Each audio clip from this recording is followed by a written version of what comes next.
Buenas tardes a todas y todos.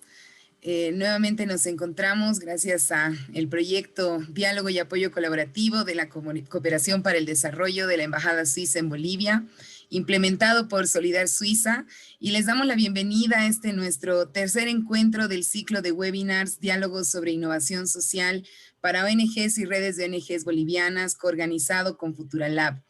Este espacio va a tener la modalidad de conversatorio, donde nuestra panelista y el equipo del proyecto dialogarán sobre el tema de la innovación para la sostenibilidad de ciudades y comunidades desde un enfoque de la economía circular y el consumo responsable.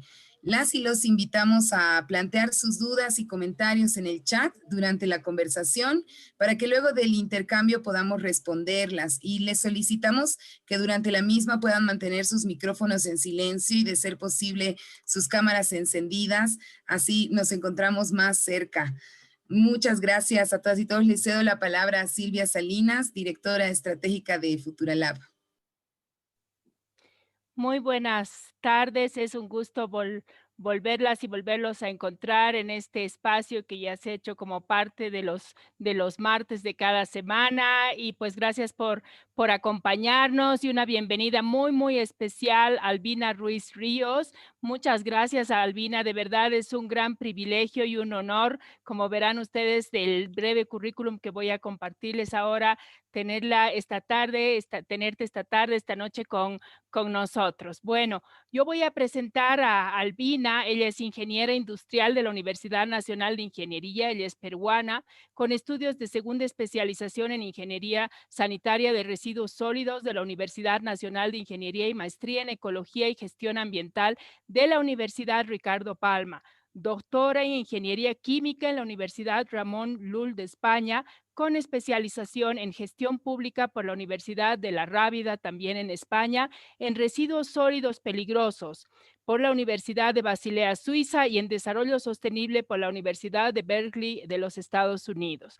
Es experta en gestión ambiental, gestión integral de residuos sólidos y en economía circular. Más de 35 años de experiencia en proyectos de gestión ambiental, participación comunitaria, educación ambiental, gestión y dirección de proyectos, emprendimiento social. Diseñó y dirigió más de 100 proyectos de gestión integral de residuos con énfasis en la promoción del consumo y producción responsable y sostenible, con inclusión de los y las recicladoras. Es también ganadora de diversos premios nacionales e internacionales, entre ellos la medalla Albert Medal entregada por la Royal Society of Art, RSA de Londres, el mismo que fue entregado a premios Nobel como Marie Curie. Consultora de diversas instituciones de cooperación internacional como el BID, el Banco Mundial, la CAF, la GIS, fundadora de Ciudad Saludable, viceministra de Gestión Ambiental del Ministerio del Ambiente, asesora del despacho ministerial de Produce, emprendedora social de Ashoka, Skoll, Schwab y Avina Foundation. Pues realmente es un honor, un privilegio. Gracias, Albina, por tu generosa apertura para compartir con nosotras y nosotros, y me encantó eso de que pues lo que hagamos en cualquier país, y más hoy con esta virtualidad que nos limita pero también nos expande posibilidades, lo hacemos para todo el mundo. Así que bienvenida, un afectuoso abrazo aquí desde Bolivia, y bienvenida aunque sea virtualmente. Vamos a hoy cambiar un poquito la modalidad, y también así pues nos vamos moviendo y refrescando en las formas. Hoy Albina nos trae una presentación, por cierto, como habrán escuchado de su currículum, seguro nos tendrá súper atentas y atentos. Nos va a hacer una presentación de PowerPoint para empezar a detonar las preguntas y comentarios que ustedes, como ya Belén les dijo, les invitó, puedan hacerlas en paralelo mientras escuchan a Albina en el chat, y después vamos a tener un espacio de conversación con preguntas de ustedes, también de nosotras y nosotros. Así que bienvenida, Albina, y pues estamos aquí todo oídos. Muchas gracias, Silvia. Gracias, Belén. Gracias a Futuralab y a este proyecto que tienen de diálogo para el apoyo con la cooperación suiza. Para mí es un honor estar con ustedes esta tarde. En realidad me encantó cuando vi el tema y dije, hay tantas aristas, pues vamos a entrarle desde la economía circular y el consumo responsable, que impacta mucho además en lo que significa la construcción de ciudades. Permítanme compartir con ustedes mi pantalla para que puedan ver la presentación. Igual yo ya envié la presentación también a Silvia para que todos ustedes lo puedan tener luego y compartirlo también, ¿no? En realidad, hablar de... Ups, esta no es la presentación. Oye, ay, perdón. Abrí otro documento. No es el que les preparé. Déjenme un minuto. Igual voy hablando con ustedes. Dale. Yo quería tener en realidad toda una mirada de lo que significa la economía circular, mirando el tema de las ciudades. Pensar en las ciudades es también pensar en varios temas, transporte, obviamente la propia producción que hoy en día cada vez se viene más hacia las zonas urbanas también. Aquí lo tengo. Ahora sí. Voy a compartirlo con ustedes. Denme un minuto, por favor.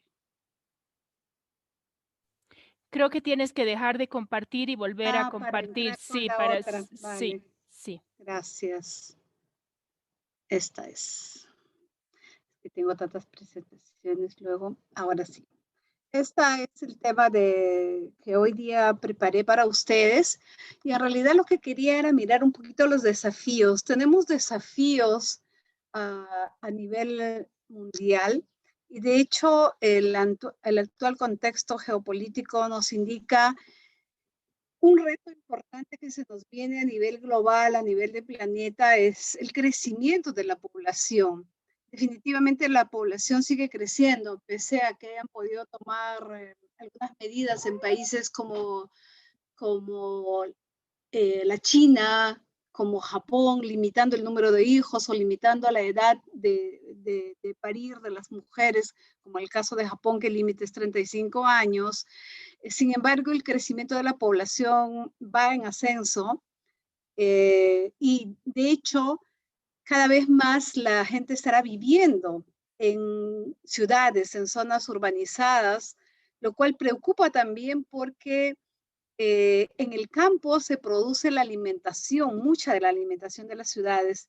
Y si cada vez el campo se va despoblando, nos reta, pero también cuando hay más población y más ciudades más grandes, también necesitamos nuevos modelos de producción y consumo, porque como vamos a ver más adelante, si seguimos con el mismo problema, con el mismo proceso de consumismo que tenemos a la fecha, pues vamos a tener mayores problemas y sobre todo en ciudades más grandes. Probablemente Bolivia sea uno de los países como que tiene cierto equilibrio en algunas ciudades, no solamente La Paz, tiene Cochabamba como otro frente, tiene Santa Cruz. Sin embargo, otros países como Perú mismo, tiene Lima con 1/3 de población, o el mismo México con DF, ¿no? Y así podemos mirar muchos ejemplos más. Pero también este contexto nos está generando escasez de recursos y dos de ellos son los más saltantes, que es el agua y la energía. Incluso en muchos artículos se habla que las guerras más adelante probablemente no sean por el petróleo como ahora, sino por el agua. Y ustedes han tenido una lucha muy fuerte con el tema del agua, ¿no? Es muy, muy conocida la experiencia que han tenido en Bolivia. Y esto nos obliga a hacer una gestión de estos recursos, a hacer una gestión adecuada, una gestión sostenible. Y de hecho, todo esto también nos va generando una crisis climática. Hablamos del cambio climático, pero no es algo lejano, es algo que ya está en nuestros países y afecta sobre todo a los más pobres, ¿no? Y de hecho esto nos indica que también necesitamos preservar ciertos ecosistemas. Esto nos permite que tenemos que ir mirando la reducción de emisiones de gases de efecto invernadero que tenemos en el mundo, porque No es porque Estados Unidos emita gases de efecto invernadero junto a la China, la mayor cantidad solo les va a afectar a ellos, no. Esas emisiones también nos está afectando a nosotros. Y obviamente, como le decía al inicio a Silvia, a Belén, definitivamente las acciones que hagamos cada uno en nuestra casa, en nuestro hogar, en nuestra comunidad, en nuestra ciudad, no va a impactar solo en favor de nosotros, sino va a impactar a nivel global en el planeta, porque al final somos un mismo planeta, ¿no? Entonces, de ahí que necesitamos tener una comprensión de lo que pasa a nivel global.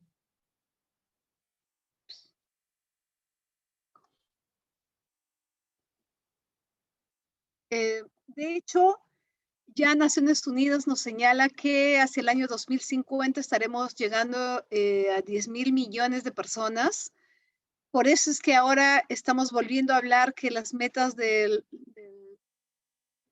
los objetivos del desarrollo sostenible 2030 van a ser nuevamente mirados para tener nuevas metas, nuevos objetivos al 2050, porque al igual como tuvimos los objetivos del milenio del 2000 al 2015, que no logramos cumplir esas metas y luego se diseñaron las ODS al 2030, ahora estamos pensando al 2050 porque al 2030 tampoco vamos a cumplir.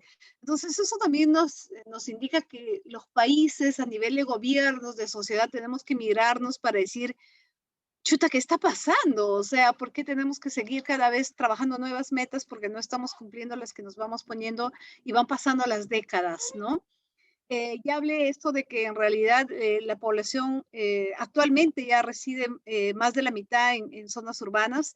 En nuestros países, Perú mismo está cerca del 80% y otras ciudades y otros países más.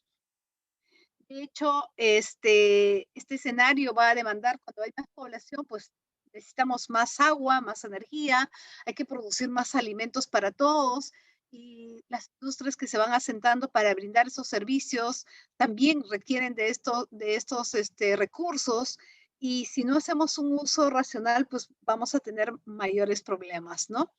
De hecho, a mayor cantidad de población, mayor cantidad de residuos también, porque aún con todo lo que se ha venido trabajando, el tema del reciclaje ya lleva un poco más de 40 años trabajándose, pero no se ha logrado reducir la cantidad de residuos que se generan. Siguen los estudios de producción per cápita señalando que hay mayor incremento de generación de residuos per cápita y esto tiene que ver por los patrones de consumo, por los patrones de producción. Ahora con la pandemia esto se ha incrementado más por el tema de los deliveries y porque estamos pensando que si metemos en más bolsas, en más tuppers, hay menos riesgo y no es verdad.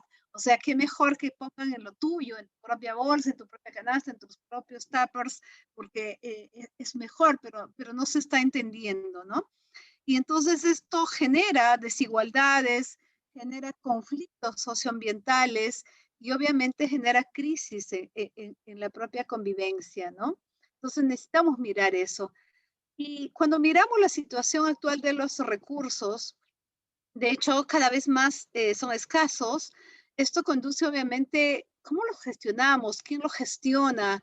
El tema del agua, por ejemplo, en muchos países ya está siendo gestionado no desde el gobierno central, sino desde los gobiernos locales. Y sabemos las debilidades que tienen los gobiernos locales porque a nivel mundial son los responsables de gestionar los residuos y vaya si tenemos problemas con ese tema. Imagínense, les adicionamos el agua y si esto no hay un acompañamiento con generación de capacidades, pues genera problemas. Además, a esto se tiene que sumar también el tema de la corrupción, ¿no? Porque no podemos no tocar ese tema cuando hablamos de ciudades, cuando hablamos de construir ciudades sustentables, sostenibles, también pasa por tener una lucha frontal contra la corrupción, porque mucho dinero se va en la corrupción cuando podría servir para dotar de servicios adecuados a las ciudades, a las poblaciones más necesitadas, ¿no? Y obviamente también cuando hay menos recursos, los costos suben, por lo tanto los precios se elevan y termina siendo que quienes pueden acceder a estos servicios y quienes quedan detrás generando nuevamente mayores problemas de inequidad en las ciudades, ¿no? Y cuando hablamos de calentamiento global y esta crisis ambiental, bueno, en realidad somos conscientes que esto genera, tiene muchos ejemplos que podemos mirar que se han dado en nuestros países, en nuestra propia región y en otras. Estamos hablando de las inundaciones que cada vez son mayores y más graves, las sequías. Todo esto genera obviamente hambrunas también, ¿no? Los incendios forestales creo que nunca he visto como antes, como el gran incendio en Australia, pero también en Estados Unidos y en varios de nuestros países, ¿no? Incluso en áreas naturales protegidas. De hecho, la intensidad y la frecuencia de estos desastres naturales han ido en incremento y es porque en realidad, como yo siempre digo, estamos tirándole cosas más dañinas cada vez más a la madre naturaleza y ella pues ya no puede, de cuando en cuando se sacude para tratar de quitarse todo lo que le estamos tirando y todo lo que viene también de las empresas que no están haciendo una producción sostenible y menos enfocada en la economía circular, ¿no? Ya muchísimo se ha hablado de este aumento de la temperatura del planeta y ahora la meta es cómo hacemos que esto se mantenga en 1.5 y no aumente más. Y de hecho, al aumento de la temperatura también ha aumentado el nivel de los océanos y por eso ahora hay alertas de tsunami. Sabemos que si hay algo muy fuerte en Nueva Zelanda puede llegar incluso hasta aquí a Latinoamérica generando problemas. Probablemente ustedes dirán, sí, pero nosotros no tenemos océanos. Sin embargo, sí, muchos productos que vienen de los océanos va a llegar a nuestros países, ¿no? Y eso tiene que ver también que cada vez se necesitan hacer la relocación de poblaciones y también de las actividades agrícolas, pero también de las actividades de pesca y acuicultura que se ven afectadas por estos cambios climáticos. Muy pocos son los beneficios, como si hay una corriente de niño muy fuerte, en algún momento nosotros hemos tenido mayor producción de langostino, pero comparando con todos los otros daños que hace, pues no compensa, ¿no? Y obviamente esto tiene que ver en el perjuicio de la biodiversidad y muchas veces están desapareciendo y seguramente esta lista puede ir creciendo. Ustedes también podrían ir pensando en otras más que vienen. Y uno se pregunta, ¿y cómo llegamos a esta situación? Y es que en realidad venimos en todo el mundo, hemos venido afianzando una producción y una economía lineal. O sea, sacamos los recursos, por ejemplo, extraemos petróleo, sacamos la resina, hacemos plásticos, utilizamos estos plásticos y los tiramos.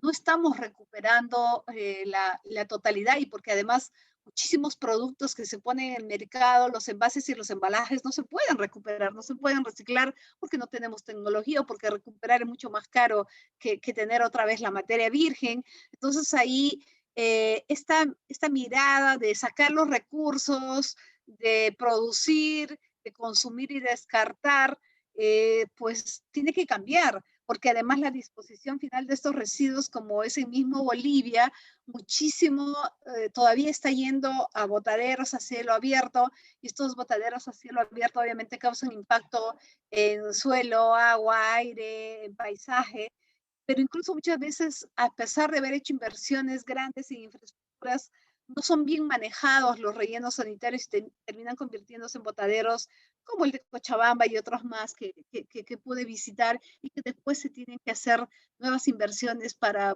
poder hacer su tratamiento, ¿no?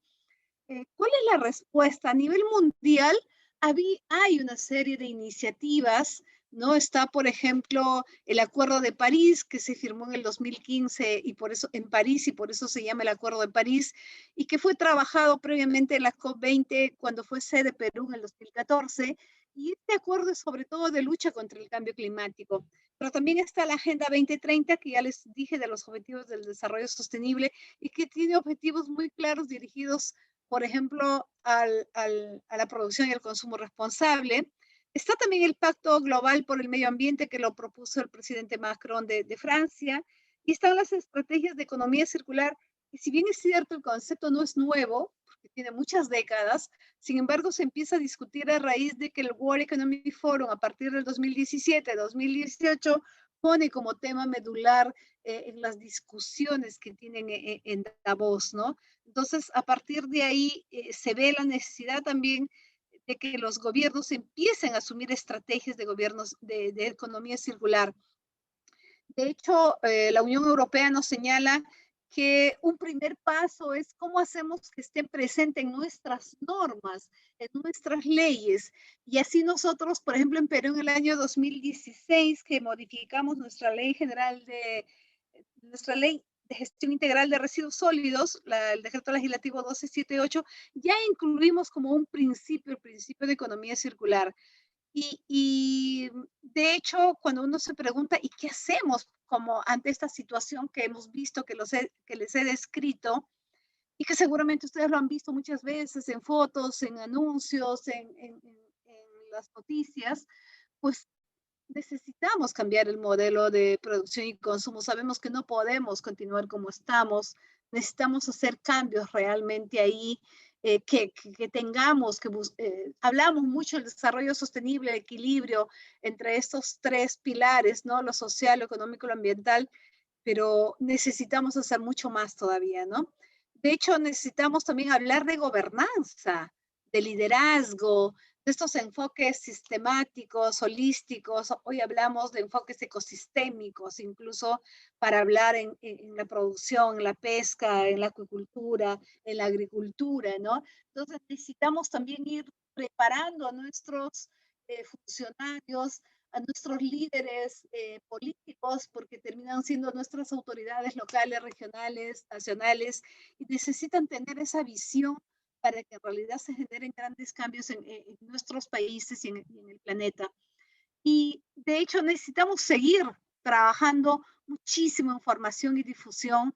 De allí saludo esta tarde, poder conversar con ustedes también, porque necesitamos realmente incluso que desde el liderazgo local, desde el liderazgo de las comunidades, los líderes sean los ejemplos de estos comportamientos acordes a lo que hoy nos exige el mundo, que nos exige el planeta, y es que tenemos que ser productores y consumidores responsables, ¿no?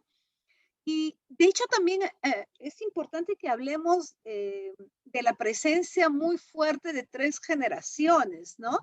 Están, diríamos, en la literatura uno los encuentra como senior, pero son los más experimentados. Para mí es la gente con más experiencia, que tiene determinada edad, y sin embargo muchas veces los gobiernos terminaron por despedir primero a ellos, como nos pasó a nosotros en la década del Fujimorismo, que terminaron perdiendo su trabajo muchísima gente por encima de 50 años, y conseguir era más difícil, cuando en realidad lo que tenemos que es cómo usamos esa experiencia, lo combinamos con lo que está en esta década de los jóvenes, pero también en los millennials, ¿no? Los millennials nos están retando a nuevas ciudades.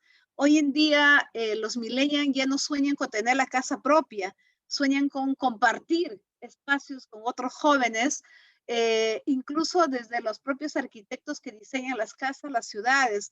Hoy en día te exige departamentos donde la cocina está integrada con el living y la sala, y ya no requieres de mayores y grandes espacios. Hoy en día, si le preguntas a un joven si sueña con tener una casa, te va a decir que no, porque le va a costar mucho mantenerlo, y porque además se movilizan mucho, van trasladándose de un lugar a otro, y ahora con todo el tema de la globalidad, incluso antes era como el sueño tener un auto. Hoy los jóvenes te dicen, ¿por qué necesito un auto si puedo andar en bicicleta? Si puedo hacerlo de otra forma, o puedo compartir, o sea, incluso desde el tema de estacionamientos, ¿no? Entonces ahí nos lleva también a pensar nuevamente las ciudades, desde cómo lo concebimos, cómo están pensando, y cómo hacemos que se comuniquen estas tres generaciones, que hoy siento como que cada uno está como en un clúster, en un cubículo, pero no se está dialogando y se requiere. Probablemente hay mayor conciencia ambiental ahora en los millennials, ¿no? Pero necesitamos también influir en esta generación que se llama la generación perdida, que se denomina que está como entre los 50, entre los 30 a 50 años, más o menos. Se habla que es una generación perdida porque no tiene conciencia ambiental, no tiene conciencia de respeto a los otros, le interesa muy poco la democracia que pasa en los países, entonces ahí necesitamos también hacer este cambio. Y obviamente también necesitamos responder con estos principios de economía circular como un modelo que nos va a conducir hacia la sostenibilidad. Vamos a ir un poquito más rápido. ¿Cuáles son los principios cuando hablamos de economía circular? Uno es preservar y mejorar el capital natural. O sea, no necesito seguir talando bosques para seguir haciendo papel, si en realidad el papel que ya tengo lo voy recirculando, lo voy utilizando de mil formas o evito y paso a la digitalización y empezamos a tener gobiernos digitales porque el Estado consume muchísimo papel y no tiene sentido porque se imprime para todo cuando en realidad ya se puede digitalizar todo. Perú ya tenemos un programa de Perú Digital, hoy nuestras firmas incluso son digitales, ¿no? Y eso ha significado que como gobierno se tome una decisión y eso tiene que ir bajando desde el Ejecutivo a los gobiernos regionales que cada vez más lo están haciendo y hacia los gobiernos locales también. Y ahí vamos a ver el ahorro que hay. Lo que pasa es que muchos se resisten porque obviamente el proveedor de papel de toda la vida pues siempre le da un regalo, un algo, el de logística, y entonces por ahí también vamos a encontrar resistencias. Pero necesitamos ir hacia la digitalización. La pandemia nos ha mandado un claro mensaje sobre ese tema. Oiga, hagan algo. Y hoy día trabajar a control remoto significa obviamente utilizar la tecnología, imprimir menos, ni gastamos ya probablemente ni cuadernos, ni papel, ya muy poco. Y eso está bien, porque entonces tenemos que ser más creativos en nuevas formas, ¿no? Igual, pensando qué alternativas tenemos al plástico. Hemos sacado la ley de plásticos en varios países y tenemos que además seguir investigando para tener materias primas alternativas al plástico, de tal manera que por ejemplo, lo que es residuo ahora, como el bagazo de la caña de azúcar, pues nos permite hacer envases retornables y no de poliestireno expandido. O de la piña, poder estar haciendo también de los residuos de piña, pues bolsas biodegradables. O sea, cada vez más hay más investigación y tenemos que hacer, obviamente que estos productos todavía no sigan siendo costosos, sino puede ser de acceso para todos, ¿no?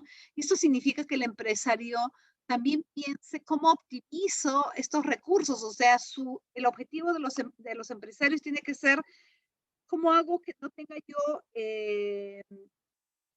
generación de residuos, pero tampoco tenga emisiones que hagan daño ni efluentes que hagan daño.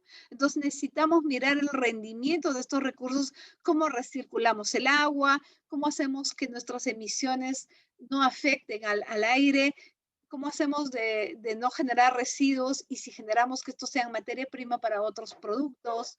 Y eso significa obviamente eficiencia, ¿no? Entonces, necesitamos en realidad pensar todos. Hoy en día ya no podemos pensar en residuos sólidos si es que no hacemos separación en la fuente. Nosotros ya tenemos una ley que obliga, es obligatorio a que todo el mundo separe en casa, no solamente en los domicilios, sino en las empresas, en los comercios. Y además nuestra propia ley señala que las propias empresas están facultadas a entregar a los y las recicladoras formalizadas. Entonces necesitamos también hacer cambios fuertes, romper con las inercias de tal manera que podamos avanzar. ¿Cuáles son las características de esta economía circular? De hecho, es un modelo restaurador y regenerativo, así es como lo estamos denominando.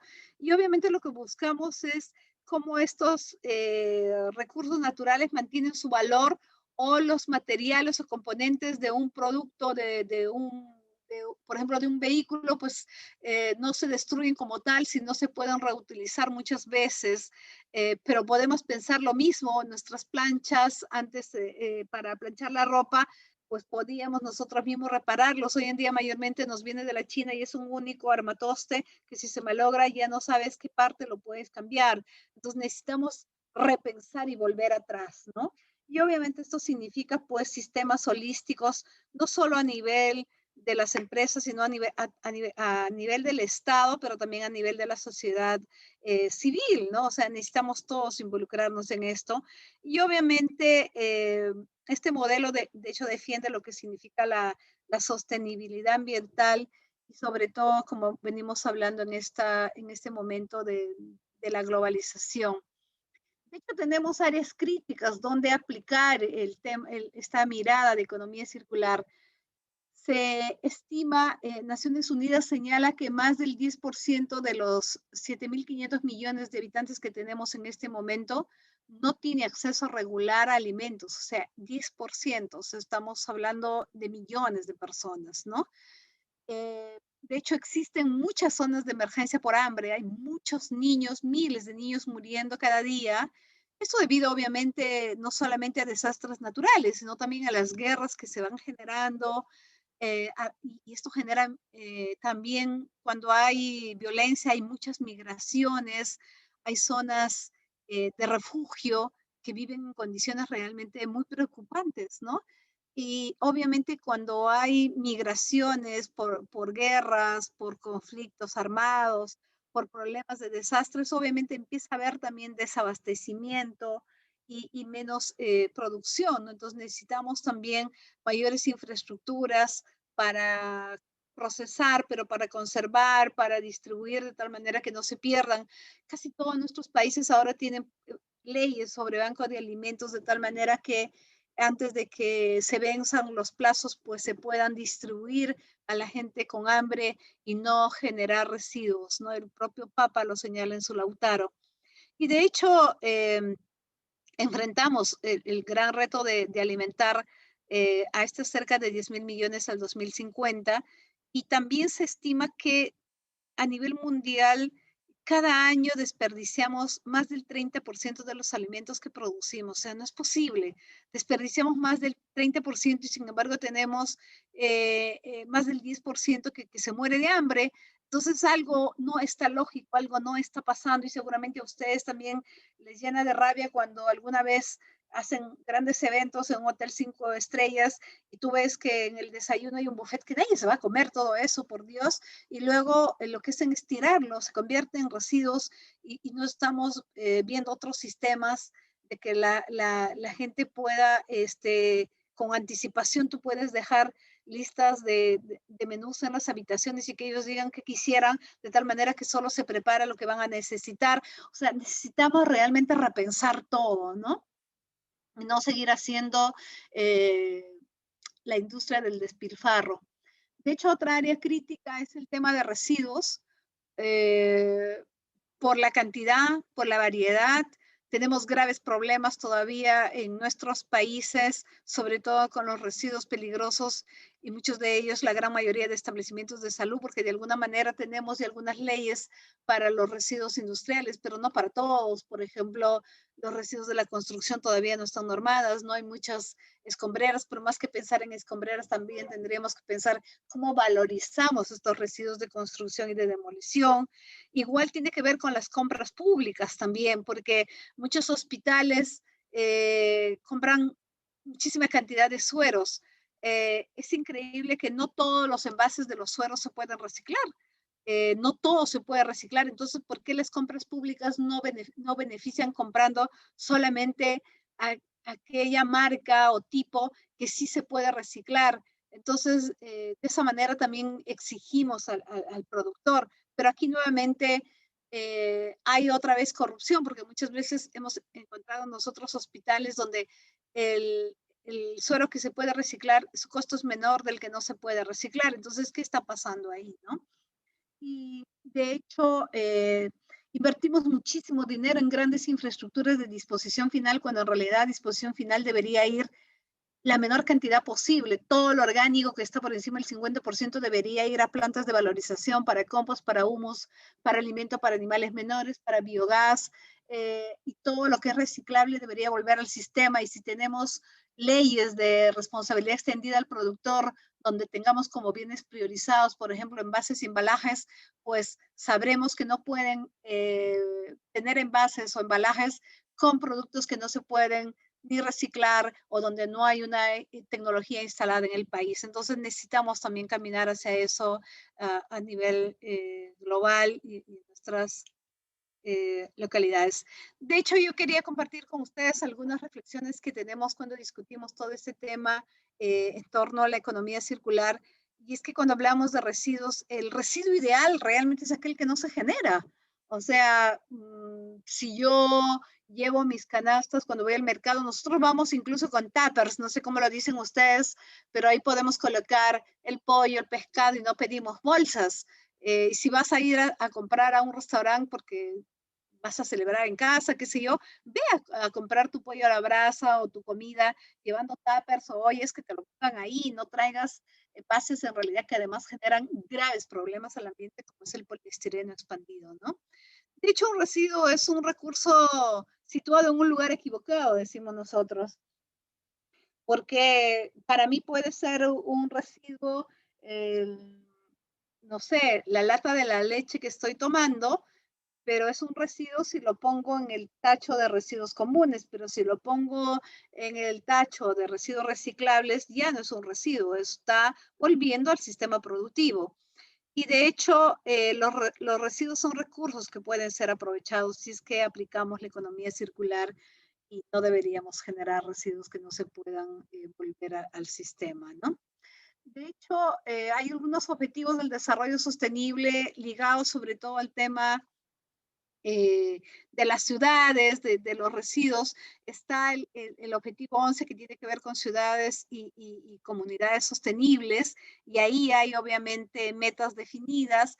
Está muy relacionado además con lo que es producción y consumo responsable, porque tiene que ver muy directamente con el tipo de ciudad, de comunidad que tenemos, desde qué tipo de transportes diseñamos y producimos y compramos para nuestras ciudades, ¿no? Y obviamente está muy ligada también al tema del trabajo decente, como lo señala la OIT, y el crecimiento económico, porque a mayor capacidad económica la gente consume más y no tiende a ser un consumidor responsable, sino más bien a un consumismo y a un derroche. Muy rápidamente vamos a pasar. Seguramente muchos de ustedes han escuchado mucho las 3 R's que se habló en la Agenda 21, en el capítulo 21, en el año 92 en Río de Janeiro. Sin embargo, cuando hablamos de economía circular, ya no hablamos solo de 3 R's, que son la de reducir, reusar y reciclar, sino están las 10 R's. Y miren, los bloques, hay 3 bloques muy ligados al tema de cómo hacemos el tránsito de la economía lineal hacia la economía circular.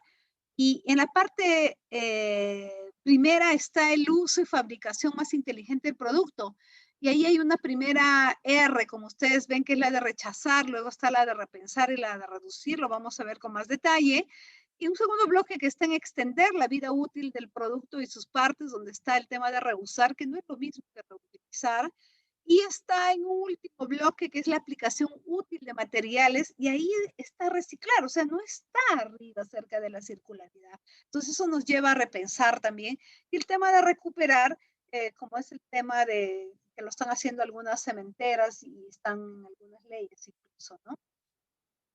Muy rapidito vamos a mirar el tema de rechazar. Yo he puesto algunos ejemplos aquí muy cotidianos, pero también podemos pensar que una gran empresa que produce muebles puede rechazar si su materia prima viene de la tala ilegal y no de bosques manejados. O si requieren de oro, por ejemplo, en la producción de laptops y otras, tiene que asegurarse que el oro está viniendo de una minería sostenible y no de una minería ilegal, que además tiene que ver linda con la trata y la prostitución de niños y niñas en muchos de nuestros países, ¿no? Pero tiene que ver también con cosas tan sencillas como el plástico de un solo uso que no le beneficia a nadie, salvo a los que lo vienen produciendo a diestra y siniestra, pero que estas bolsas de plástico de un solo uso que lo rompemos de forma inmediata y tienen un tiempo de vida útil de 100 a 150 años, o sea, mucho más de nuestro tiempo, de nuestra vida, de nuestra esperanza de vida. Y lo que está aquí al costado es el bendito poliestireno expandido, que se ha difundido muchísimo y ahora en la época de pandemia más, y no tiene sentido realmente el daño que viene haciendo, sobre todo en cuerpos de agua, porque se convierten en microplásticos. Está el de repensar, que hemos hablado mucho, en repensar nuevamente el producto, que tenga un tipo de vida útil mayor. Muchos de ustedes recordarán, sus abuelas les dirán que su primera refrigeradora le duró 50, 60 años, y hoy en día el promedio de recambio está entre 7 a 10 años. Es absurdo realmente. Entonces volvemos a pensar. Y alguna gente me dice, sí, pero entonces, ¿qué va a ganar el empresario? Pues no necesita acumular mucho dinero, porque además cuando se muere no lleva un camión de mudanza, lo deja todo, ¿no? Es el de reducir, o sea, cómo yo puedo, teniendo un filtro en casa, pues no necesito estar comprando botellas de agua, de gaseosa, sino solamente necesito tener un tomató y llenarlo cada que voy a salir a hacer una caminata o en el propio trabajo. Si voy al mercado, pues llevo mis canastas y aquí están los tuppers, como les decía. Y también aquí, todo lo que ven aquí a la derecha, no todo esto se puede reciclar. En algunos países probablemente, pero en Latinoamérica muy poco. Pero sin embargo, si yo voy a comprar un café llevando mi taza de estas retornables, que yo las puedo usar muchas veces, me lo sirven ahí. Si quiero un té, si quiero una quinoa, un emoliente, como lo tenemos en nuestros barrios, pues yo llevo mi taza, ¿no? Y no necesito generar, todo esto significa reducir, o sea, cuánto yo evito generar. El de reusar, o sea, si mis hijos ya crecieron y no les alcanza la ropa, pero está buena, oye, o lo pongo en venta de segundo uso, o se lo doy a los que más necesitan y lo vuelvo a utilizar, o sea, tiene la misma utilidad. Igual que estos frascos sirvieron para envasar, y si los sigo usando para lo mismo, pues no necesito transformarlo, o sea, lo sigo usando para lo que fue creado. Igual cuando pensamos en reparar, puedo reparar partes de un automóvil, de un gran motor industrial, de una pieza industrial, de una máquina, pero también puedo reparar los zapatos, puedo reparar o remendar la ropa y no necesariamente seguir comprando y comprando, ¿no? Sino, ¿cómo puedo hacer más? Y el de restaurar, que en algunos países, sobre todo en Europa, se ha retomado con mucha fuerza, es como muchas veces la gente quita deshacerse de lo viejo cuando podemos darle otro valor, otra utilidad. Está el de remanufacturar, por ejemplo, ahí están las HP, es una de las compañías que ya hace que sus toners se recojan y se vuelvan a recargar, y entonces no necesitas volver a producir otras, o determinadas partes también de algunas máquinas de producción textil, o de producción también de granos, pero también en los automóviles, ¿no? Está el de reutilizar, que es diferente de reusar, porque este neumático ya terminó su tiempo de vida útil, pero lo puedo usar como maceteros o en un parque, o los conos del papel higiénico. Puede ir al reciclaje, pero puedo reusarlo también. O podría revalorarlo, podría hacer que estos neumáticos pues se conviertan luego en asfalto, por ejemplo, luego de un procesamiento que puedo hacer, ¿no? Está el de reciclar, que creo que no necesita explicar, es simplemente separar en origen y que esto vuelva nuevamente al sistema productivo. Está el de recuperar, y aquí hay algunas dicotomías a nivel mundial. Hay todo un grupo mundial que es Gaia, que es el grupo anti-incineración, que son los de la derecha, y que además tienen científicos de muy buena calidad, y entre ellos también está obviamente Greenpeace, que se opone a que las cementeras, por ejemplo, usen los residuos para generar energía, porque se ha demostrado que si reciclamos esos plásticos o cartones que se usan en las cementeras, pues el balance es mejor para el ambiente que si los quemamos. O, por ejemplo, ¿qué pasa? Sí, muy bien, tengo una ley que dice que tengo que recuperar todo lo que son residuos de aparatos eléctricos y electrónicos, los RAE. Esto se hace en Estados Unidos, se hace en Europa, pero sin embargo terminan grandes contenedores en la China, en la India, y que son manejados por niños y niñas sin ninguna protección, generando graves problemas de salud, ¿no? Entonces, muy rápidamente, para ir cerrando, este enfoque preventivo tiene que ver obviamente con cierre de ciclos. Necesitamos mirar cuál es el ciclo de vida que sigue este lapicero, esta taza, este shampoo. Podemos pensar con todo, y cómo necesitamos ahí de hacer cambios realmente significativos desde el ecodiseño. Y tiene que ver obviamente con la gestión de residuos también, porque los residuos, hay emisiones, no solamente en los residuos orgánicos, incluso si lo ponemos en un relleno sanitario sigue generando metano. Sin embargo, si solo hacemos compost, ya no se genera metano. Y el metano es 10 veces más contaminante que el CO2. Entonces, pero también se utiliza mucho transporte para transportar los residuos. Entonces necesitamos ir a cambiar también. Tenemos que ir a pensar, ¿por qué no pensar que todo el mundo puede tener una compostera en casa y no hay problemas? Yo tengo dos composteras en mi casa. Mis vecinos ni se enteran, solo saben que tengo cantidad de flores, de hierbas, y si requieren tienen un dolor de estómago, me tocan la puerta porque saben que tengo una menta, que tengo un anís sembrado, y es porque tengo el compost siempre en casa. Yo nunca entrego residuo orgánico al camión, pero quizás tenemos que ir a masificar esto, ¿no? O sea, ¿qué podemos hacer desde cada uno de nosotros? Este es Helen MacArthur es una ONG muy grande que fue la primera que lanzó la economía circular y generó acuerdos por el plástico primero, donde incluso países han suscrito este acuerdo. Perú ha suscrito, por ejemplo, y entonces cada vez más se está trabajando por hacer que todo este proceso, desde la extracción, de mirar la materia prima, del proceso productivo, estemos mirando de manera circular realmente. Solamente ya les he venido diciendo a lo largo, nosotros tenemos ahora una mirada de gestión de residuos en el centro, la economía circular. De hecho, hemos tenido que hacer modificaciones como el decreto legislativo 1501, que ahora obliga a la separación en origen, y tenemos también la ley de plásticos, que en este momento estamos peleando con el Congreso porque querían derogarlo, pero no creo que lo logren. Y estamos aprobando hojas de ruta hacia la economía circular. El año pasado hemos aprobado la hoja de ruta para economía circular en industrias, y este año estamos trabajando 2 más, economía circular para pesca y acuicultura y para agricultura. Entonces, estamos haciendo ahí también algunos avances en esa mirada hacia la economía circular, y hemos generado el Pacto por un Perú Circular también, ¿no?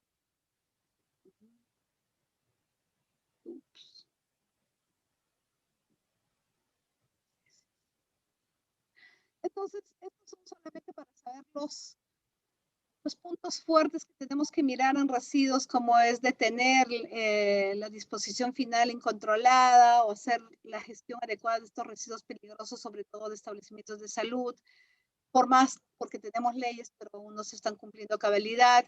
Este enfoque mayor que tiene que venir de prevención y de cierre de ciclos, y algunos temas que pueden servir para la investigación, que probablemente ustedes puedan promover de esta red de ONGs en relación con la academia, que tiene que ver con alternativas al plástico, con residuos alimentarios, con materias primas críticas, con los propios residuos de construcción y demolición, que se requiere seguir diseñando nuevas tecnologías para su aprovechamiento.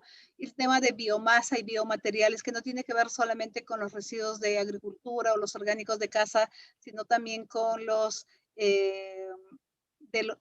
residuos que se generan también en pesca y acuicultura, ¿no? Solamente para terminar, quiero poner algunos ejemplos que ya empiezan a surgir. Hay una empresa joven en Perú, Cumir, que por ejemplo la foto de la derecha que tiene la flor celeste no es un jabón, es un shampoo en barra. La amarilla es un reacondicionador en barra, o sea, ya no necesitan envases, solamente viene envuelto en un papel que se puede reciclar. O volver a lo que nuestros padres tenían, como es la rasuradora de acero inoxidable, y solo le cambias la hoja de afeitar y no tienes que generar rasuradoras de plástico cantidad. O ahora hay cepillos de bambú, pasta dental también que vienen ya en botellas que lo puedes devolver. Estas ya son bolsas biodegradables y que yo los he probado porque los he puesto en mi compostera para asegurarme de que es cierto lo que dicen. O desodorante que tú puedes devolver también. O ir cada vez más al granel. Antiguamente era eso, íbamos con nuestra bolsa de tela y ahí te pesaban el azúcar. Hoy puedes llevar tus envases también para que te pesen ahí el azúcar, el arroz, puedes llevar una bolsa, pero Chile está yendo más allá. Tiene ya lugares donde hay dispensadores que tienen unos envases que estiman que dura más de 100 años y tienen un chip, y tú puedes ir como una tarjeta de crédito, lo vas alimentando a ese chip, y puedes ir a comprar detergente a granel, desinfectante a granel, comida para mascotas a granel, granos, en fin, mil cosas. Ahí les dejo mis correos porque seguramente si hay muchas preguntas no acabaremos de responder hoy, pero siempre estaré dispuesta a poder seguir dialogando y nada, muchas gracias por estar del otro lado y poder escuchar. Muchas gracias, Albina. Muy, muy interesante. Creo que nos dejas desafíos y también, pues, inspiración. No sé si ahora quieres poner tu cámara. Yo tengo aquí algunas preguntas y también algunos comentarios que te los transmito para ir generando el diálogo. Invitarles a que, pues, sigan haciéndonos los comentarios, las preguntas en el chat. Uno que es un comentario. Dale, Por dime, ahora dime. solamente van a quedarse con mi foto porque la cámara de mi bendita laptop lo descubrí durante la pandemia que no funciona, pero lo bueno es que nos podemos oír y puse una foto para que se hagan una idea de cómo es. Dale, dale, está muy bien. Bárbaro. Hay un comentario y al que tal vez puedes después responder. Dice, el primero que puse en el chat, los desastres no son naturales. Los desastres son riesgos mal manejados por la población y por las autoridades. Es un comentario. Sí quisiera ahora pasar con algunas de las algunas preguntas que tienen que ver con también el rol de los actores, como te hemos comentado. Además, este proyecto está enfocado y seguramente nuestros participantes y nuestras participantes en ONGs y redes de ONGs. Entonces, si hay alguna pregunta como que, ¿cuál es el rol potencial? Ya, bueno, nos has mostrado un modelo, pero de las ONGs, ¿de qué manera pueden aportar sustantivamente a hacer lo que es un cambio, por un lado, cultural y un cambio de políticas?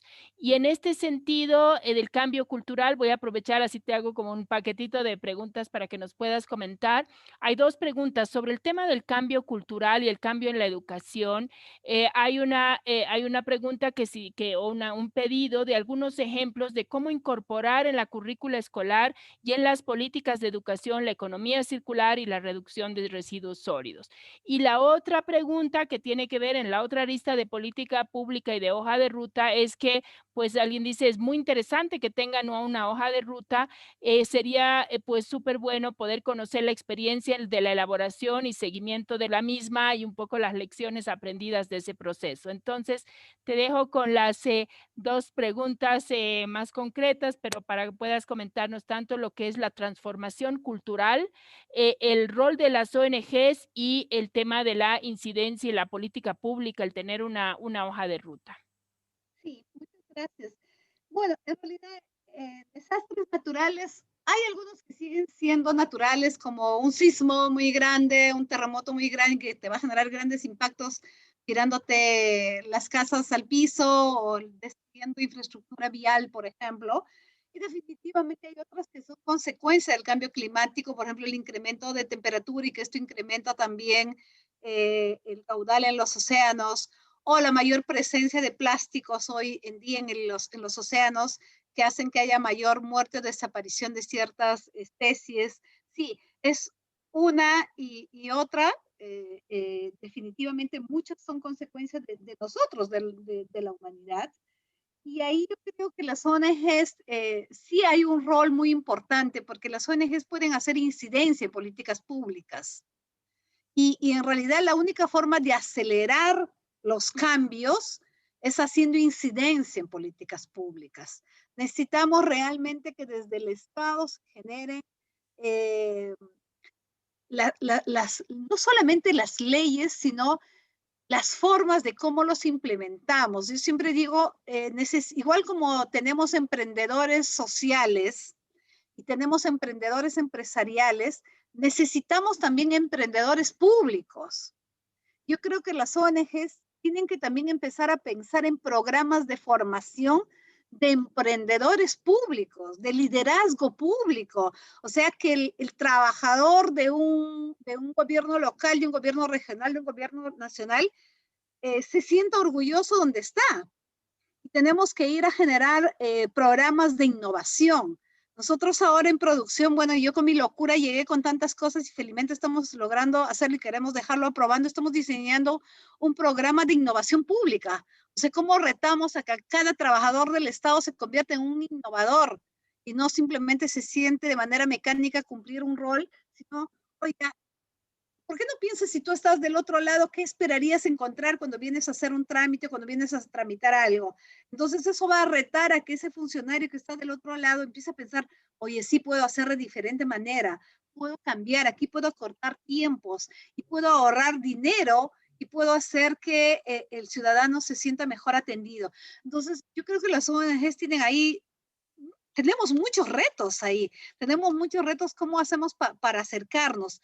A veces tenemos miedo y hay desconfianza, eso es verdad.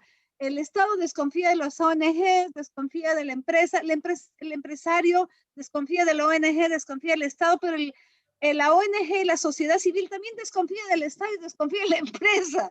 Entonces lo que necesitamos es en realidad poner todos los intereses sobre la mesa y pensar que la única manera es avanzar en conjunto. No indica que tenemos que decir sí a todos, sino decir cuáles son los intereses de todos. Oye, si tu interés de una empresa es ganar dinero, sí, pero no en exceso. O sea, ten tu cuenta en azul, sí, pero retribuyendo a la comunidad, retribuyendo al planeta, pagando tus impuestos, porque ahora muchas empresas globales que están en nuestros países terminan haciendo juicio a nuestro Estado para no pagar los impuestos, y es absurdo, y se llevan todas las ganancias, ¿no? Entonces, necesitamos ahí también hacer, y creo que las ONGs nuevamente tienen un nicho ahí, y creo que no se está aprovechando también la alianza que se puede tener con la academia. Las ONGs tienen que ir a trabajar más de la mano con la academia porque es el brazo fuerte que puede ayudar en la investigación, en tener un paso adelante, o sea, estar ahí más allá. Y cómo jalamos a eso a los otros actores del Estado y de la sociedad, ¿no? Eh, eh, ¿Cómo hacemos esta mirada de la circularidad, de la economía circular en la educación? Nuevamente, primero es que hay que meterlo dentro de nuestro pilar educativo, o sea, necesitamos que nuestras leyes, nuestras propuestas de gobierno incluyan el principio de economía circular en todas las carreras, incluso desde inicial. Nosotros cuando hemos tenido experiencias con colegios, muchas veces cuando llegábamos a un colegio para hablar, el director te decía, ya que vaya la de OVE, o que vaya la que ve medio ambiente. Pero no, tiene que venir el de matemáticas también, porque en lugar de hacer la bendita clásica siempre de el ejercicio, me voy al mercado con 10 soles, compro 2 kilos de papa, no sé, a tantos pesos, ¿cuánto devuelto tengo? Podría decir, ¿cuántos viven en casa? Viven 5 personas, genera cada uno 800 gramos de residuos de estos, el 60% es orgánico, ¿cuántos kilos puedes recuperar? Si tú tienes, si tu papá tiene 60 años y a lo largo de su vida cada día ha generado 1 kilo de residuos, ¿cuánto ha generado hasta ahora? O sea, yo creo que los chicos empezarían a pensar de forma diferente, ¿no? Igual pienso que cuando desde pequeñitos los formamos, ya hay un cambio de mentalidad. Mi hijo menor tiene ahora 30 años, él es cocinero, es chef, y su primer emprendimiento fue un food truck. Y me acuerdo cuando me presentó el food truck y veo sus dos eslogan era cero plásticos y comercio justo. Y digo, explícame, ¿qué quieres decir con todo esto? Y me dices que todos nuestros envases son biodegradables, nuestros cubiertos son de bambú y nuestros envases son biodegradables. Y la papa se lo vamos a comprar directamente al campesino para no pasar por intermediarios. Yo dije, mi teoría se ha cumplido, ya me puedo ir porque ya hay una nueva mirada del cambio que podemos hacer. O sea, y creo que tenemos que mirar la educación no como un gasto, sino como una inversión.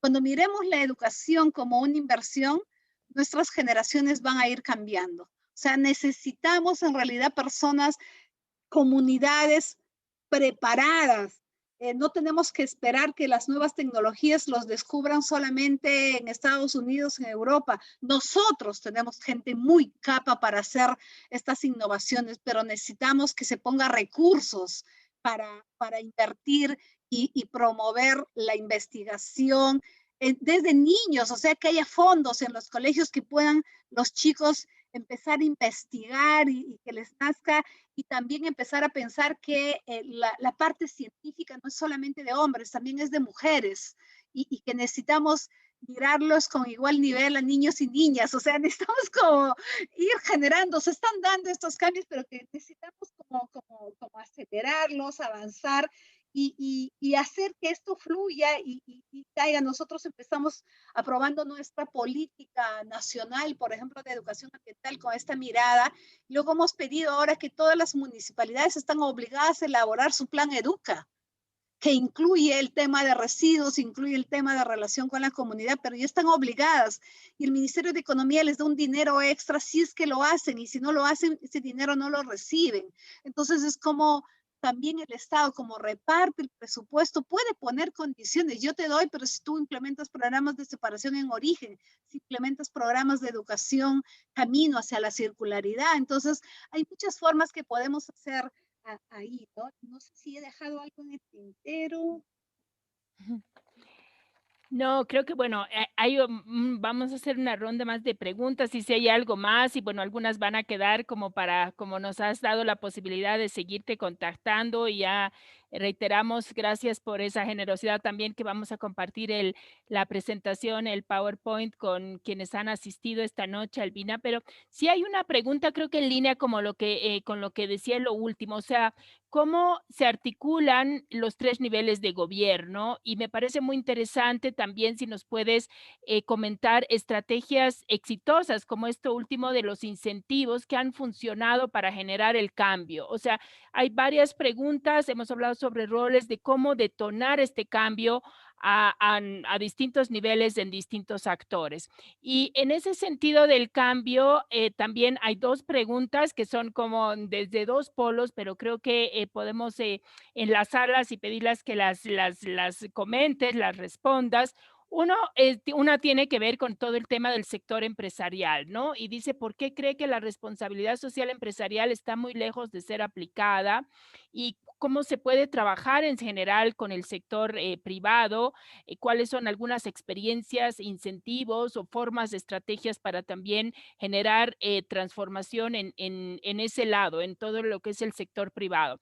Y por otro lado, hay un comentario, pregunta un poco extensa, me voy a permitir resumirla, que tiene que ver con, dice, nosotros, desde nuestra experiencia, el referente de la economía circular que manejamos aquí, dice, aprendimos a implementar economía circular a partir de los saberes ancestrales de los pueblos indígenas, como los saberes de las tejedoras, etcétera. O sea, ¿qué tiene que ver esto por un lado, y cómo se generan también políticas, estrategias desde el Estado, y qué buenas prácticas y aprendizajes, y qué también aprendizajes de cosas que no han funcionado, que tienen que ver, por un lado, con el sector privado, empresarial, y por otro lado, con la recuperación de todas estas prácticas, ¿no? Teniendo en cuenta también el creciente continuum urbano rural que existe, y bueno, todo este sistema cada vez más conectado en una población cada vez más urbana. Sí, a ver, hay dos cosas, ¿no? Yo me quedo con un eslogan que escuché justamente en el Consejo Mundial de Empresarios, y cuando Stefan Schmidheiny, que luego creó Avina para Latinoamérica, habla de que no puede no puede existir empresas exitosas en sociedades fracasadas. Entonces, en realidad, si una empresa quiere ser exitosa, requiere que la sociedad crezca junto con ellos, ¿no? Y esa es la nueva mirada a la que tenemos que llevar al sector empresarial. Muchas veces ellos dicen, no, pero eso es más costoso, voy a generar despidos, va a haber desempleo. Y no es tan cierto. Un ejemplo, por ejemplo, cuando nosotros estábamos discutiendo la ley de plásticos, prohibir los plásticos de un solo uso y los envases descartables que generan mayores problemas, las grandes empresas se sentaban con nosotros en el mismo Congreso y ellos iban a hacer muchísimo lobby con los congresistas para que la ley no salga.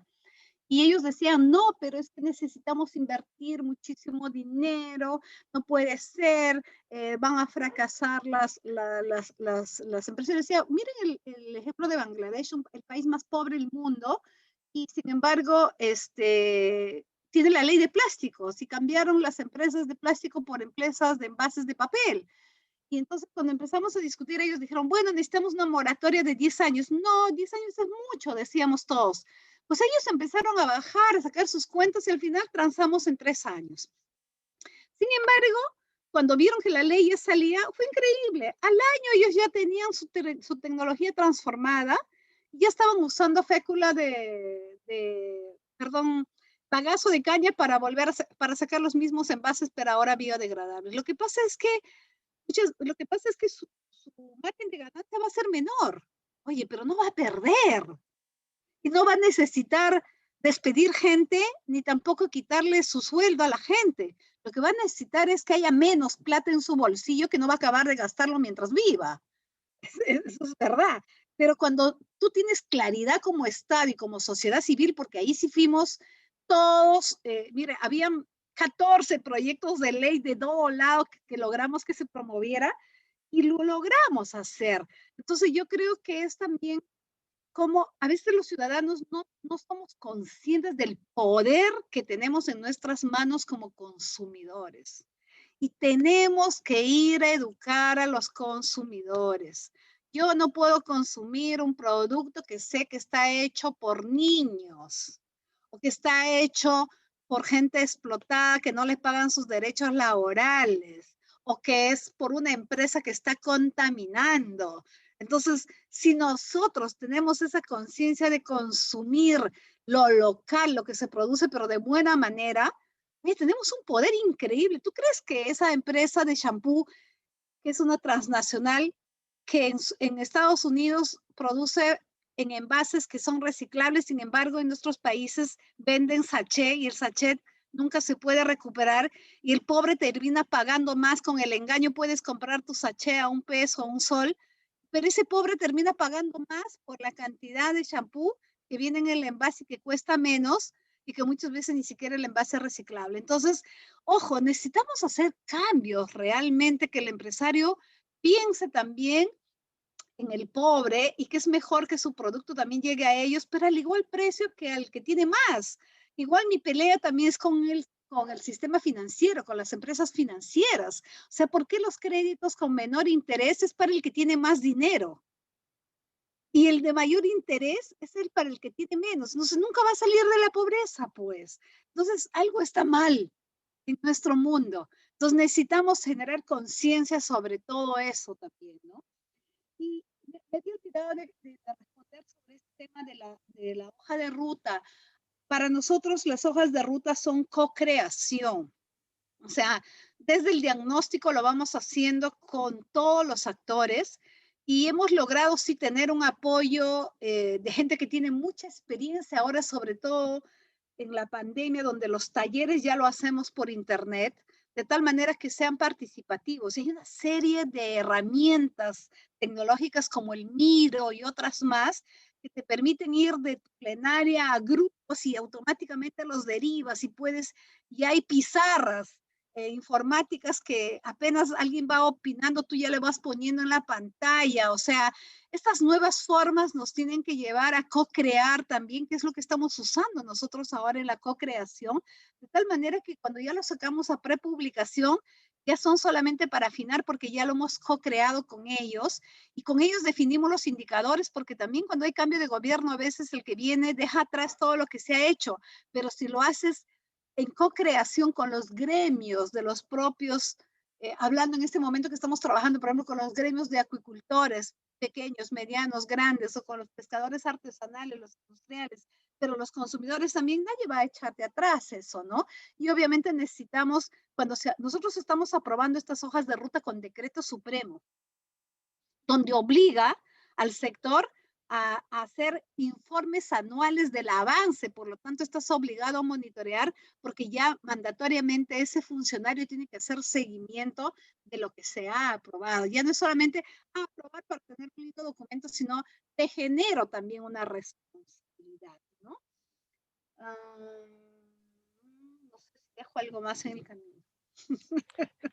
Tengo una última pregunta y después unos mensajes clave. Una pregunta que es bastante como está relacionada a, bueno, Bolivia. Dice, en Bolivia durante el periodo de bonanza y crecimiento económico también se incrementó el consumo de la población, se fomentó la cultura de consumo. ¿Cómo contrarrestamos esta lógica de consumo impulsada por el mismo Estado? Ahí hay dos temas, en realidad. Que haya bonanza, que haya mejor ingreso para todos es bueno, pero lo que no puede haber es derroche, lo que no puede haber es consumismo. Mucha gente termina comprando cosas que no necesita porque está en oferta, porque lo tiene su amiga, o porque lo tiene su suegra, o lo tiene su comadre, pero no porque realmente lo necesita. En muchos talleres yo les pido a la gente que, aprovechando la pandemia, por ejemplo, durante la pandemia, que dicté muchos talleres sobre manejo de residuos durante la pandemia, era, por favor, ya que están en casa, dedíquense un tiempo a mirar todo lo que tienen a su alrededor y pregúntense si todo lo que tienen lo han usado o por qué lo compraron, ¿no? Entonces, no es solamente el que tengas ingresos y sí, la televisión obviamente te va a decir todos los días, compra, compra, consume, consume. Hasta te piensas que si tomas una cerveza te vuelves más varonil, o si te compras tal, no sé, tal cosmético te vas a ver más bonita. No, tenemos que aceptarnos como somos, pues, ¿no?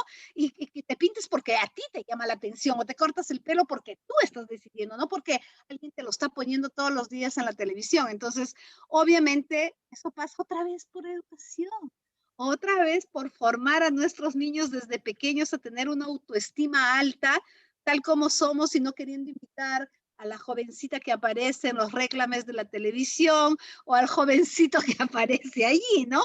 Sino aceptándonos como somos, porque ahí está nuestra riqueza. Y a mí me encantó esto de los valores, que me estamos olvidando de responder. Nosotros hablamos mucho de volver a la economía circular, porque nuestros padres, nuestros ancestros ya lo hacían. Mi propia madre compraba las telas, los sacos de harina, porque éramos muy pobres, campesinos muy pobres, sacos de harina, y mi mamá los lavaba con ceniza para sacarle el nombre, y una vez que le quedaban blanquitas, nos hacía la ropa interior, hacía los manteles, hacía las sábanas, pegando unos con otros y a mano, además. Entonces, esa no es economía circular, por supuesto que lo es, ¿no? O aquella, campesina, campesino que incluso sabe que todos los rastrojos no los tiene que quemar, sino que con solo enterrarlo va a convertirse nuevamente en tierra linda para su chacra, ¿no? Y entonces, creo que es importante cómo volvemos a la economía circular, y obviamente esos antiguos empresarios que hacían una refrigeradora que durara 50 años, 60 años sin malograrse, ¿por qué ahora no tenemos como esos?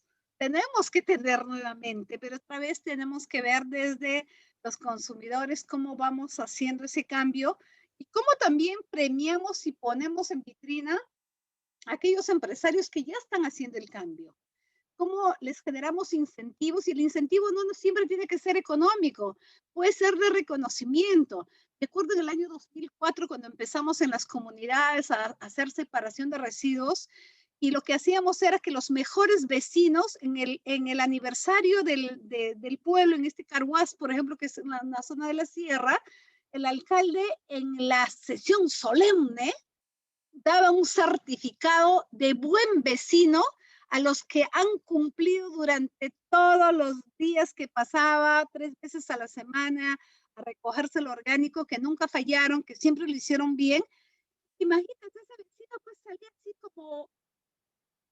así con el pecho henchido, porque además le hacían la foto, se ponía en el periódico, en el mural de la municipalidad, salía en la televisión local. Entonces, no le dábamos dinero, le dábamos reconocimiento.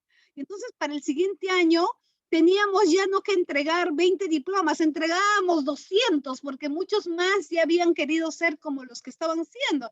Entonces a los empresarios también podemos ofrecerles sellos de certificación ambiental.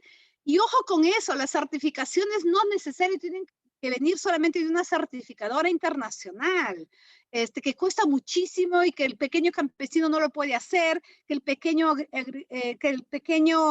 acuicultor no lo puede hacer, que el pescador artesanal no lo puede hacer. Tenemos que revolucionar otra vez el Estado. Nosotros ahorita estamos creando un sello, una certificación de acuicultura sostenible, que el Estado va a dar esa certificación sin que el acuicultor pague, pero sí cumpliendo determinados parámetros, porque lo que queremos es que cambie, porque si cambia hacia una acuicultura sostenible, entonces es bueno para todos, pero no lo hace, porque dicen, ¿cómo voy a tener certificación si tengo que pagar un montón? No, ahora no vas a pagar, pero vas a cumplir con ciertos parámetros, ¿no? Entonces, otra vez, tenemos que ser súper creativos, súper innovadores, y la innovación no solamente es tecnológica, por favor, la innovación también tiene que ver con, muchas veces incluso con habilidades blandas, ¿no? Muchas gracias, Albina. Y pues mira, ya estamos casi 1 hora y media aquí conversando y sin duda podríamos seguir. Bueno, aquí comentan certificado de buen vecino, excelente incentivo e iniciativa. Yo creo que sí, aquí nos dejas inspiración, desafíos y reflexiones. Y en esa línea, como para ir cerrando, pues cerrando esta conversación, es un tema que apenas se abre y ojalá podamos contar contigo en otras oportunidades también para seguir conversando.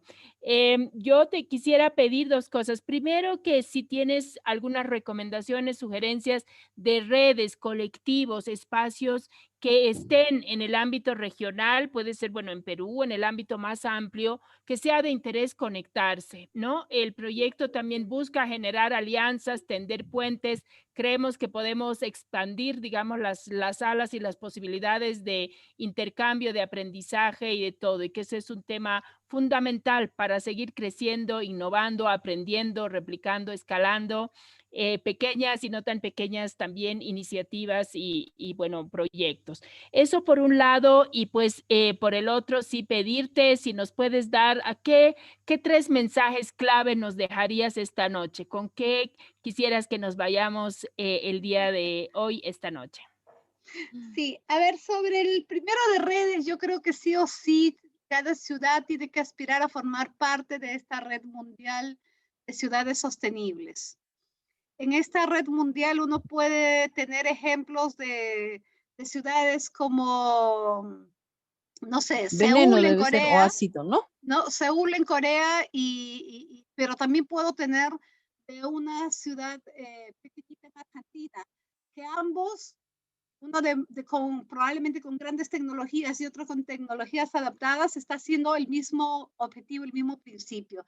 Creo que es una red a la que tiene que aspirar cada ciudad, y obviamente ser miembro de ahí es porque esa ciudad está haciendo cambios en transporte, en construcción, en gestión de residuos, en tener más vías peatonales o vías de ciclismo, o sea, una serie de cosas que te va a pedir, y creo que eso es muy importante, que hacia eso llevemos a las ciudades donde estamos trabajando como ONGs también, que podemos orientar y caminar hacia eso.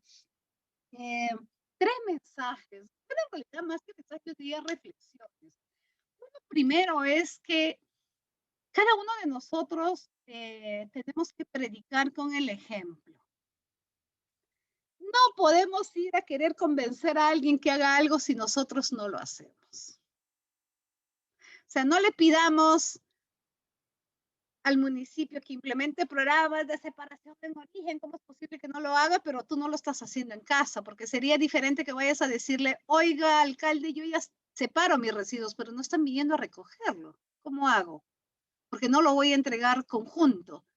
El mensaje es diferente, ¿no?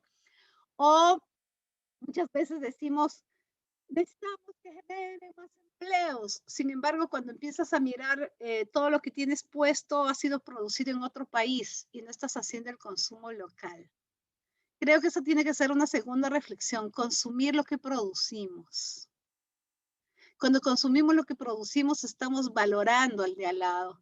estamos valorando nuestros recursos y sobre todo le estamos agregando valor. A mí me duele, por ejemplo, o sea, un ejemplo muy claro es Suiza y Perú. Perú produce muchísimo cacao y lo exportamos a granel. Suiza no tiene una planta de cacao.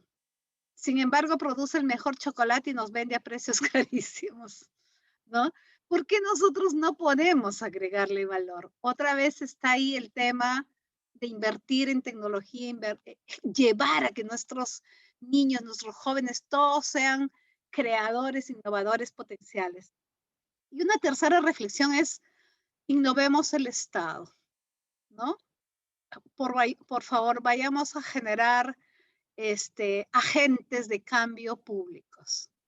Todo el mundo puede ser un agente de cambio, pero creo que esto jamás se ha hablado ni se ha discutido a nivel del Estado.